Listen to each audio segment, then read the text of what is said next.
사도행전 16장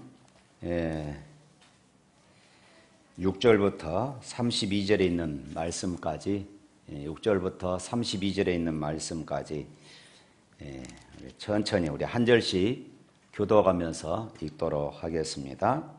성령이 아시아에서 말씀을 전하지 못하게 하시거늘 그들이 부르기아와 갈라디아 땅으로 다녀가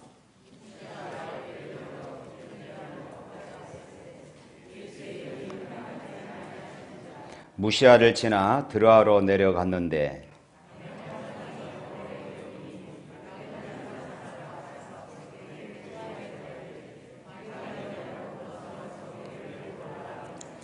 바울이 그 환상을 보았을 때에 우리가 곧 마게도냐로 떠나기를 힘쓰니 이는 하나님이 저 사람들에게 복음 전하라고 우리를 부르신 줄로 인정함이로라.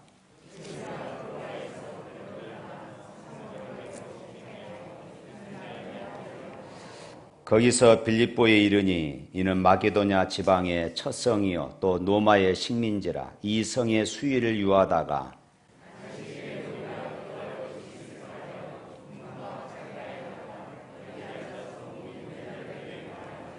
두아디라시에 있는 자색 옷감 장사로서 하나님을 섬기는 누디아라 하는 한 여자가 말을 듣고 있을 때에 주께서 그 마음을 열어 바울의 말을 따르게 하신지라.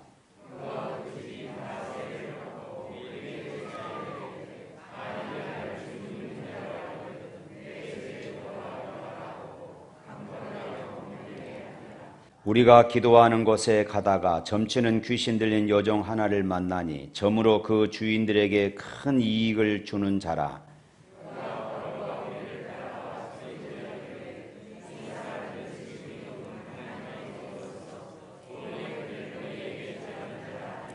이같이 여러 날을 하는지라. 바울이 심히 괴로워하여 돌이켜 그 귀신에게 이르되 예수 그리스도의 이름으로 내가 네게 명하노니 그에게서 나오라 하니 귀신이 즉시 나오니라.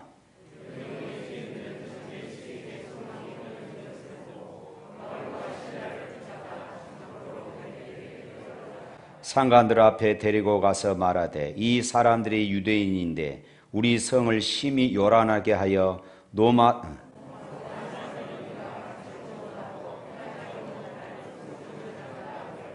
무리가 일제히 일어나 고발하니 상관들이 옷을 찢어 벗기고 매로 치라 하여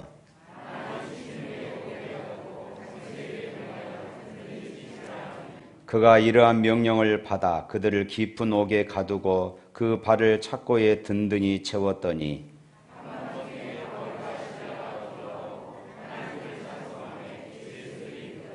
이에 갑자기 큰 지진이 나서 옥토가 움직이고 문이 곧 다 열리며 모든 사람의 매인 것이 다 벗어진지라.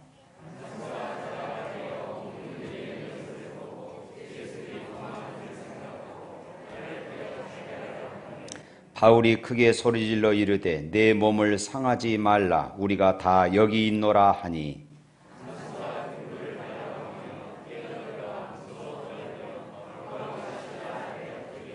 그들을 데리고 나가 이르되 선생들이여 내가 어떻게 하여야 구원을 받으리까 하거늘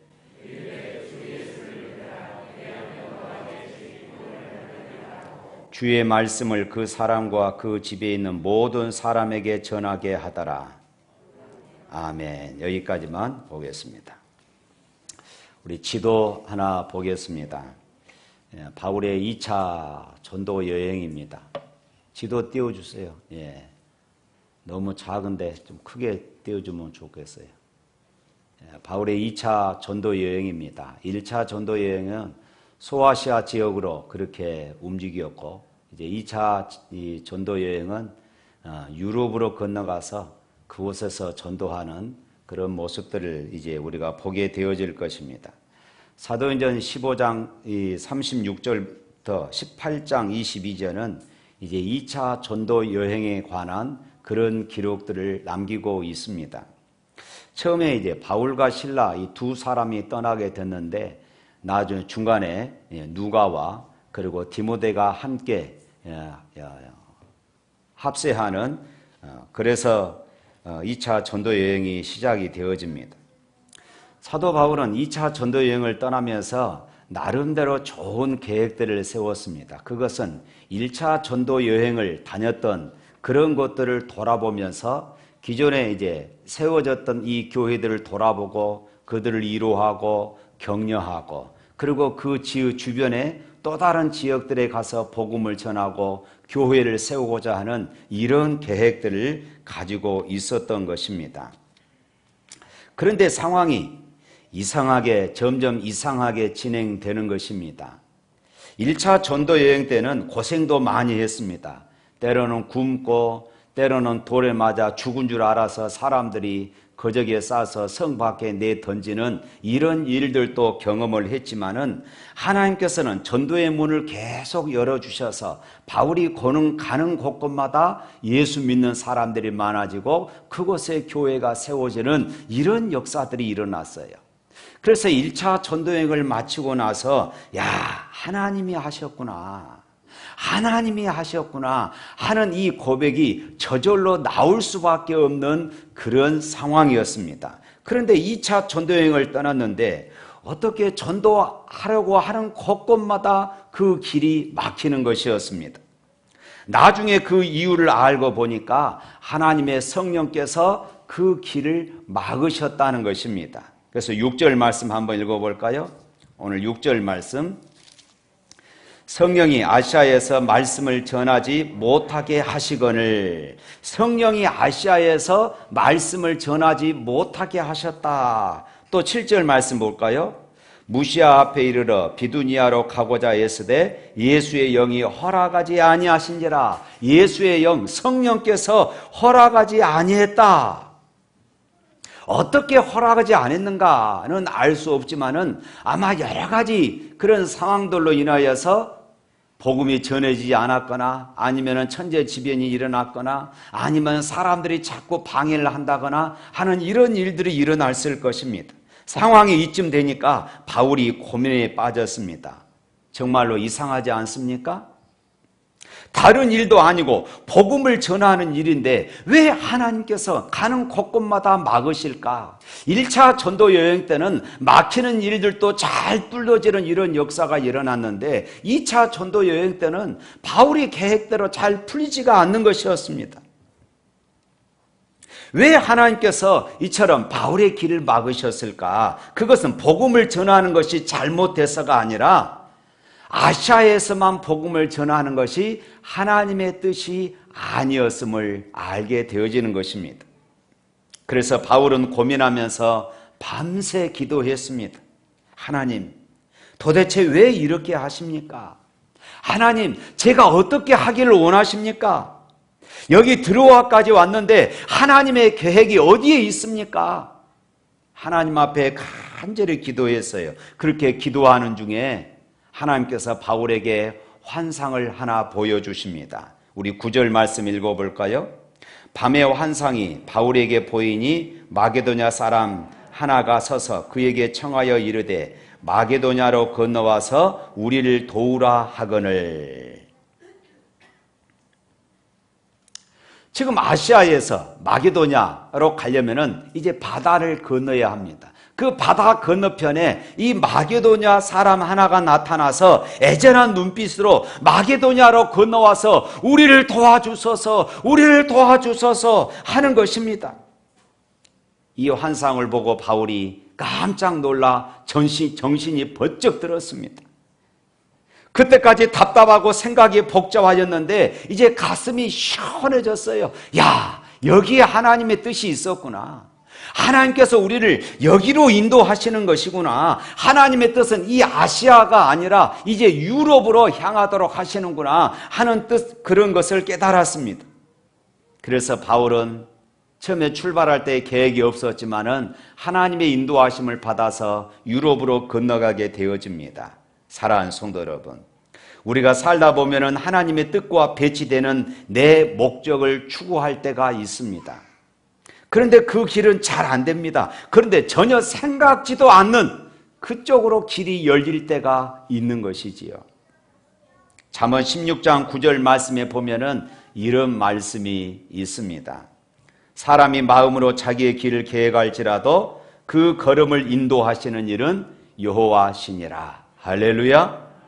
그래서 내가 그때 억지로 그 길을 간 것 같지만은 지나온 세월들을 돌아보니까 우리는 이렇게 말합니다. 그 어느 것 하나 주의 손길 안 미친 것 전혀 없네. 이렇게 고백할 수밖에 없어요. 지나온 세월들을 돌이켜보니까 그 어느 것 하나 주의 손길 안 미친 것 없다. 하나님의 뜻을 알게 된 바울은 달라졌습니다. 아시아에 머물길 위해서 그렇게 애를 썼던 그가 이제 새로운 목적지 유럽의 관문인 마게도냐 빌립보 성으로 가게 되어진 것입니다.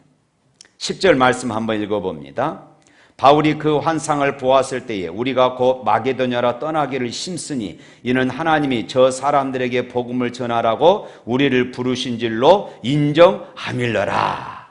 그렇게 해서 배를 타고 이제 마게도냐로 건너가게 되어집니다. 마게도냐로 건너갔어요. 그러면은 어떤 일이 벌어져야 하겠습니까? 지금 건너와서 우리를 도와주소서 했던 사람들이 환영하고 있지 않겠습니까? 그런데 그렇지 않았어요. 환영해 주는 사람이 아무도 없었습니다. 막막해졌습니다. 기다려주는 사람 없었습니다. 여기서 말씀을 전해주세요. 이래야 되는데 아무도 바울을 맞아주는 사람이 없었던 것입니다.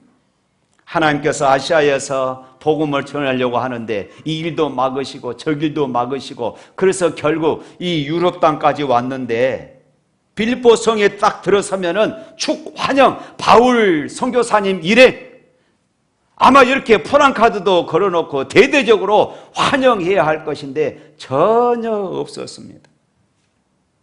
며칠이 지나도록 아무 일도 안 벌어졌습니다. 정말로 환상을 본 것이 맞을까? 그 환상이 하나님께서 나에게 주신 것일까? 혼란스러울 정도였습니다. 그때도 바울은 오직 하나님 앞에 기도할 뿐이었어요. 13절 말씀 또 읽어봅니다. 13절에 있는 말씀 시작. 안식일에 우리가 기도할 곳이 있을까 하여 문밖 강가에 나가 거기 앉아서 모인 여자들에게 말하는데 우리가 기도할 곳이 있을까 하여 기도하는 장소, 기도할 곳으로 지금 찾아가는 중이었습니다. 하나님 유럽까지 이곳까지 인도하셨는데 어디에서 우리가 복음을 전해야 하겠습니까? 그렇게 기도하러 가는 도중에 지금 누디아를 만나게 되어졌던 것입니다. 누디아는 옷감 장사였습니다. 그녀는 바울이 전하는 그 말씀을 들을 때에 하나님께서 그 여인의 마음속에 감동을 주신 것이었습니다. 그리고 예수 그리스도를 영접하였어요. 그리고 누디아의 집은 나중에 빌립보 교회로 그렇게 세워지게 되어집니다. 하나님의 놀라운 역사였어요. 또 16절 말씀 읽어보겠습니다. 우리가 기도하는 곳에 가다가 점치는 귀신 들린 여종 하나를 만나니 점으로 그 주인들에게 큰 이익을 주는 자라. 사도 바울이 또 기도하러 가다가 점치는 귀신 들린 여종 하나를 고쳐주어서 귀신을 쫓아내 주었습니다. 그런데 이 무당에 주인이 있었어요. 이 무당은 귀신 들려서 점을 쳐줌으로 수입이 생기는데 그 수입을 챙겨가는 주인이 따로 있었다 이 말입니다. 그런데 그 주인이 이제 자기 수입원이 끊어지니까 바울을 고발하게 되어져요. 그래서 바울은 이제 온몸에 매를 맞고 지하 감옥에 착고에 채워져서 감옥에 갇히게 되어집니다. 하나님께서 인도하셨는데 바울은 아시아에서 그렇게 복음을 전하고 싶었는데 그 길들을 다 막으시고 하나님의 인도함을 따라서 이 유럽 땅에 왔습니다. 그런데 왜 이런 일이 벌어집니까? 기억하십시오. 하나님이 인도하시는 길은 무작정 평탄한 길만은 아니라는 것입니다. 험난한 길이고 썰렁한 길이고 어떨 때는 매를 맞을 수 있는 길이기도 합니다. 기도하고 하나님의 뜻대로 나가는 길에도 어려움이 찾아올 수 있다는 말씀입니다. 빌립보 감옥에 갇힌 바울은 또 혼란스러웠을 것입니다. 하나님, 도대체 이것이 무엇입니까? 열심히 기도하고 복음 전하고 주님이 가라고 해서 여기까지 왔는데 왜 이런 고난을 우리가 또 당해야 합니까? 도무지 이해도 안 되고 하나님의 계획이 깨달아지지도 않았을 것입니다. 그때도 바울이 할 수 있는 유일한 길은 기도하는 것밖에 없었습니다. 그런데 기도하는데 확신이 왔었어요. 마음에 감동이 온 것입니다. 성령님이 임하시니 주님이 함께 하심이, 주님이 그 감옥에도 함께 하심이 분명해졌던 것입니다. 비록 몸은 매를 맞아 아프고 지금 감옥에 있지만은 주님이 함께 하심이 느껴지니까 감사가 나오고 찬송이 되더라는 것입니다. 그래서 빌립보 감옥에서 기도하며 찬송했다고 오늘 본문은 기록하고 있습니다. 사랑하는 성도 여러분, 옥문이 열리고 석방이 되어질 때에 누구도 찬송하고 감사할 수가 있습니다. 하늘이 쾌청하고 태양이 빛나며 생활이 웃음으로 가득 찰 때는 누구든지 찬양하며 감사할 수가 있어요. 그러나 그리스도인은 감옥 안에서, 다시 말해서 고통과 고난, 시련과 핍박 한 가운데서도 기도와 찬양으로 노래할 수 있어야 하는 것입니다. 할렐루야! 25절 말씀 한번 보겠습니다. 25절, 한밤중에 바울과 실라가 기도하고 하나님을 찬송하며 제수들이 듣더라. 여러분, 이런 기도 경험해 보지 못하셨습니까? 형편은 너무 어려운데 마음은 확신이 넘치고 방언이 터지고 찬송이 나오는 경험을 해보신 분들 계실 것입니다. 상황은 아무것도 변한 것이 없어요. 삶이 힘들고 지쳐서 하나님 앞에 부르짖었습니다. 그런데 부르짖는 중에 하나님께서 내 안에 말할 수 없는 은혜를 베풀어 주신 것입니다. 성령 충만함이 우리 안에 일어나는 것입니다. 환경은 여전히 어두컴컴한데 저절로 내 입술 속에서 찬송이 터져 나옵니다. 감사가 터져 나옵니다. 이렇게 바울과 실라가 이런 경험을 지금 하는 것이에요. 이런 은혜를 누리고 있는 것입니다. 하나님께서, 살아계신 하나님께서 함께 하심을 확신하고 옥중에서 찬송하고 기도하니까 그곳에 지진이 일어난 것입니다.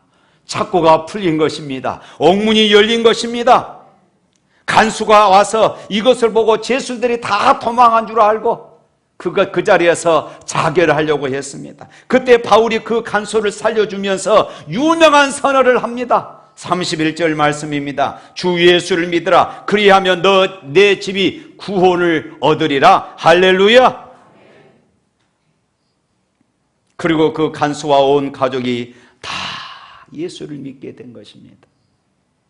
사랑하는 성도 여러분, 성도들의 이 기도와 찬양은 강력한 무기입니다.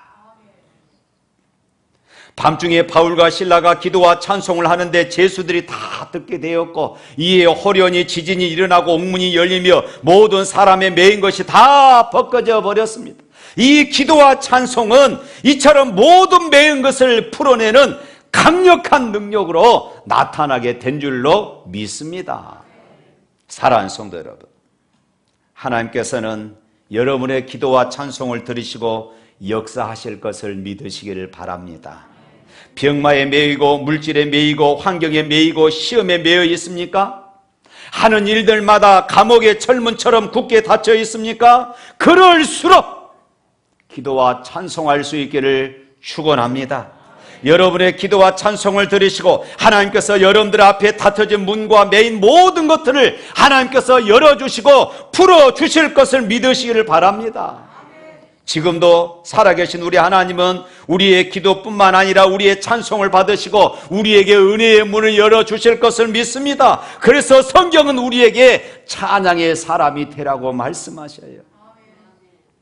히브리서 13장 15절 말씀입니다. 다 같이 읽겠습니다. 그러므로 우리는 예수로 말미암아 항상 찬송의 제사를 하나님께 드리자. 이는 그 이름을 증거하는 입술의 열매니라.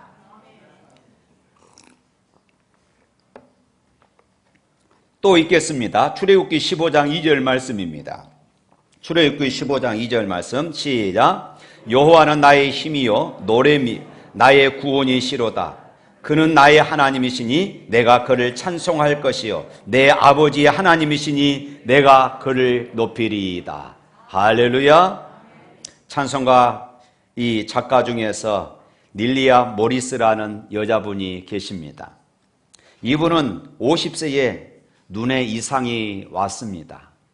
그러더니 2년 후에 52살이 될 때에 시력을 완전히 잃어버리고 더 이상 앞을 볼 수 없는 그런 상황이 되어버린 것입니다. 그럼에도 불구하고 그는 여전히 믿음의 소망을 가지며 하나님을 찬양하면서 많은 찬송가를 작사하고 작곡했습니다. 사람들은 그녀에게 묻습니다. 모리스 여사님, 너무 힘들지 않으십니까? 피곤하지 않으십니까? 염려하며 걱정하며 이렇게 물었어요. 그때 이 모리스 부인은 이렇게 대답을 했다고 그럽니다. 피곤하지 않습니다. 영원하신 주님의 팔이 저를 붙들고 계시는데 어찌 피곤할 수 있겠습니까? 전능하시고 영원하신 주님의 팔이 저를 붙들고 계시는데 어찌 제가 힘들 수 있겠습니까? 그러면서 자기의 간증을 찬송시로 지었어요. 그것이 우리 찬송가 406장입니다. 고난내 영혼 편히 쉴 곳과 풍랑이로도 안전한 포구 폭풍까지도 다스리시는 주의 영원한 파르지에 다 같이 합니다. 주의 영원하신 팔 함께 하사 항상 나를 붙드시니 어느 곳에 가든지 요동하지 않음은 주의 팔을 의지함이라. 할렐루야. 그렇습니다. 풍랑이 일어도 주님이 폭풍까지도 다스리기 때문에 주의 영원하신 팔에 의지하기만 하면은 두려움이 없다고 그렇게 찬송하고 있습니다. 예수님을 전적으로 신뢰하는 사람은 하늘의 평화를 누릴 수가 있음을 믿습니다. 사랑하는 성도 여러분, 바울과 실라의 기도와 찬양은 그들을 묶고 있는 쇠고랑을 풀고 굳게 닫힌 감옥문을 열리게 했습니다. 단순히 기도와 찬양의 능력이 있었던 것이 아닙니다. 그들이 기도와 찬양을 할 수밖에 없었던 이유, 살아계신 하나님이 그들과 함께 계심을 믿었기 때문입니다. 그래서 그들의 입술에 기도가 나올 수 있었고, 그래서 그들의 입술에 찬양이 터질 수 있었고, 그래서 감사가 터질 수 있었습니다. 그 기도와 찬양을 통하여서 놀라운 역사가 일어난 것입니다.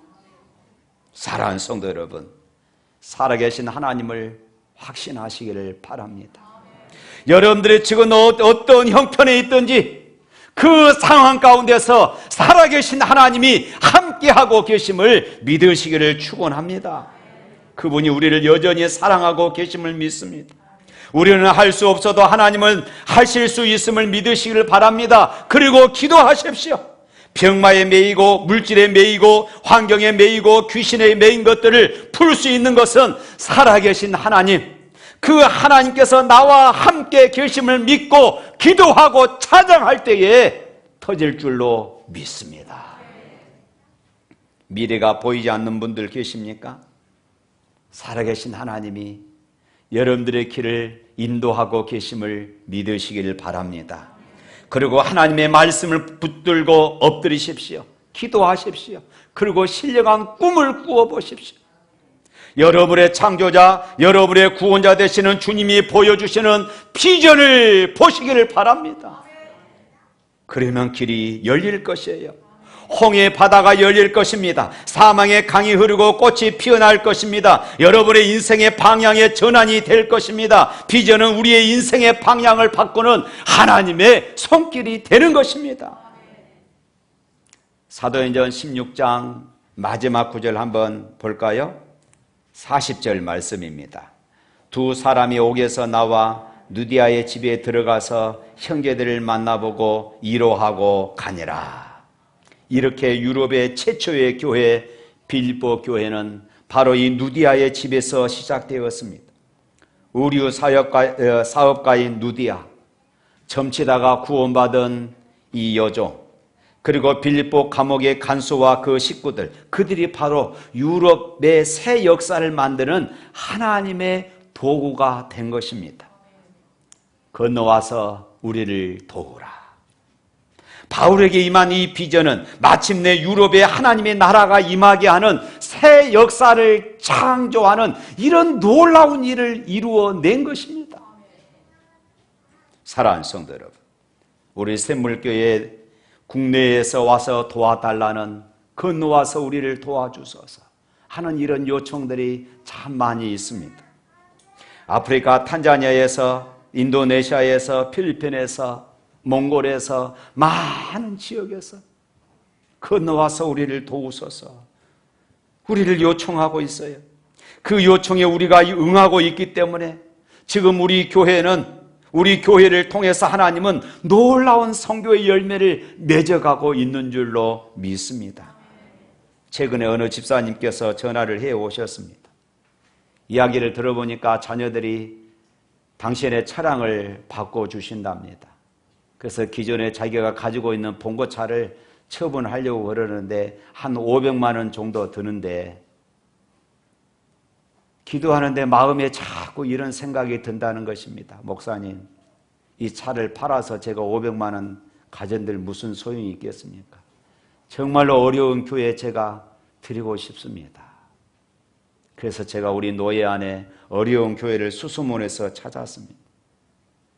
이분은 개척에서 교회가 몹시 어려워서 차량도 없고, 이 목사님은 어린이집 운전으로 생활을 하고 계신 분이었습니다. 그 교회에 이 차량을 이전해 드렸습니다. 얼마 전에 필리핀에 선교사님이 연락이 왔습니다. 작년에도 그랬는데 금년에도 코로나19가 다시 확산돼서 그 지역이 봉쇄돼 가지고 교회가 전혀 예배를 드릴 수 없다는 것입니다. 사역자들이 힘들어하고 있는데 구제 요청을 한 것입니다. 그런데 작년 말 금년 초에 필리핀 구제를 했기 때문에 여러분들에게 또 말씀을 드린다는 것이 참 제 안에 부담이 되었어요. 또 최근에 수요일마다 우리가 기도하고 있습니다마는 인도네시아의 조연호 선교사님 사모님이 암 때문에 국내에 들어와서 이제 수술을 해야 합니다. 그런데 어느 집사님께서 100만 원을 선교비 써달라고 제 통장으로 보내왔습니다. 어떤 분이 또 200만 원을 선교비에 써달라고 보내주셨어요. 야, 하나님께서 이렇게 일하시는구나. 필리핀에 구제 요청이 왔는데 인도네시아 이 사모님 수술비에 좀 조금이나마 보탬이 돼야 되는데 제 안에 이런 근심을 가지고 있으니까 하나님께서 이런 분들을 통하여 뜻하지 않게 이렇게 일하신 것입니다. 야, 하나님이 하셨구나. 우리 선교부 재정을 맡고 있는, 회계를 맡고 있는 권사님에게 전화를 했더니 지금 빠듯하게 선교비가 돌아간다는 것이에요. 그런데 하나님께서 이렇게 역사를 하시는 것입니다. 최근에는 어느 권사님과 딸이 아프리카 탄자니아에 우리가 세우고 있는 학교 교실 한 칸을 헌신하기로 그렇게 작정하고 헌금을 드렸습니다. 저는 이 모든 것들이 그냥 되어지는 것이 아니라 기도하는 중에 마음의 근심을 갖고 기도하는 중에 건너와서 우리를 도우소서 이런 하나님의 세미한 음성을 들었기 때문인 줄로 믿습니다. 그 음성을 듣고 그냥 순종한 것이에요. 몇 달 전에 도농 선교회를 알게 되었습니다. 이 도농선교회는 도시와 농촌의 도시, 농촌의 그 어려운 교회들, 개척교회들을 돕는 그런 선교회입니다. 개척교회들이 전도를 하고 싶은데 전도 용품을 구입할 수 있는 그런 여유가 없는 것입니다. 그래서 이 도농선교회가 만들어졌고 그런 교회에 후원하는 것입니다. 그런데 이 도농선교회에 후원하고 있는 장로님 이야기를 제가 듣게 됐어요. 이분은 십수년 동안 매주 한 20여 교회에 콩나물 한 박스씩 이렇게 후원을 합니다. 그러면 그 교회 사역자들은, 목회자들은 그 콩나물을 이 유생팩에 담아서 그것으로 전도를 해요. 이웃에게 나누면서 전도를 한다는 것입니다. 그런데 최근에 그 장로님이 몸에 암이 생겨서 병원에 입원하셨다는 것입니다. 제가 그 이야기를 들었는데 제 마음이 아파요. 어떻게 이들을 도울 수 있을까?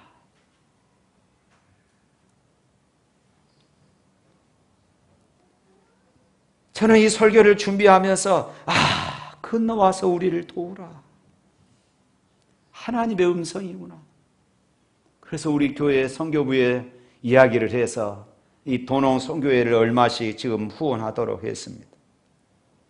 사랑하는 성도 여러분, 오늘 본문의 이 사건은 복음이 이제 아시아에서 유럽으로 건너가는 복음의 전환점이었습니다. 선교의 전환점이었어요. 왜 하나님은 소아시아에서 유럽으로 가라고 하셨을까요? 하나님은 이 아시아보다도 이 유럽을 더 소중하게 여기거나 사랑했기 때문이었을까요? 아닙니다. 하나님은 복음의 지경이 넓혀지기를 원하셨던 것입니다. 바울은 전도하면서 자기 중심으로 하지 않았습니다. 언제든지 성령님의 역사하심을 따랐습니다. 하나님의 음성, 하나님의 뜻을 분별해야 하는 것입니다. 말씀 중에서, 때로는 기도하는 중에서, 때로는 주위의 충고에서, 때로는 환경이 변하는 모습 속에서 우리는 주님의 음성을 들어야 합니다. 그리고 하나님의 명령에 즉각 순종해야 합니다. 건너와 우리를 도와주소서. 이 음성이 들리십니까? 때로는 우리 이웃에 죽어가는 영혼들이 우리를 향하여서 건너와 우리를 도우소서. 여러분들이 전도하려고 마음에 품고 있는 그 영혼들이 때로는 여러분들의 가슴에 제발 나 좀 전도해 주세요. 건너와 우리를 도우소서. 이 음성이 들리지 않으십니까? 아버지의 안타까운 심정으로 돌아온 탕자를 품듯 그 마음으로 복음의 도움을 청하는 사람들에게 나아가는 저와 여러분들이 되시기를 주님의 이름으로 축복합니다.